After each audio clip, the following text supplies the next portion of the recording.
Ganito ang itsura ng 1 bilyong piso. Ganito kalaki ang itsura ng 500 milyong piso na ninakaw ng mga korap na politiko. Ganito kalaki ang itsura ng 250 million. 100 milyon to? Ngayon lang ako nakakita ng ganito kadaming pera. Ganito kalaki ang itsura ng 50 million pesos. Ganito pala ang itsura ng 10 milyon na ninakaw ng mga kurap na politiko? Ganito kalaki ang itsura na 1 milyong piso ninakaw na isang kurap na politiko. Balita ko, pati mga classroom ginawa nyo ng negosyo.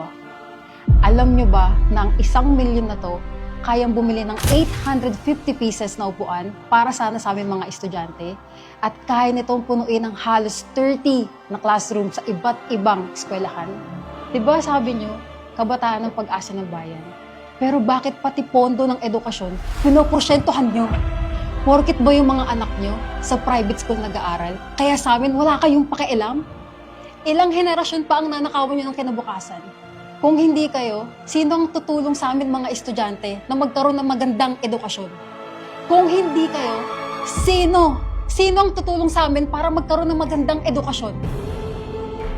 Karapatan namin to eh. Pero bakit pilit nyo pinagkakait?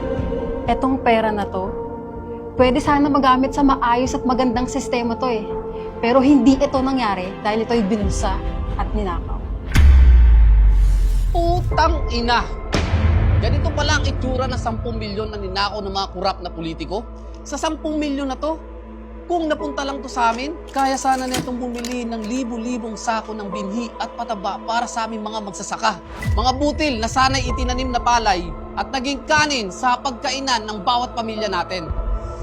Kayang-kaya na sana nitong bumili ng daang-daang makinarya at sistemang patubig. Dugot pawis ang puhunan namin dito, pero kayong mga buayang nakaupo, kayo ang nakikinabang sa pera ng bayan.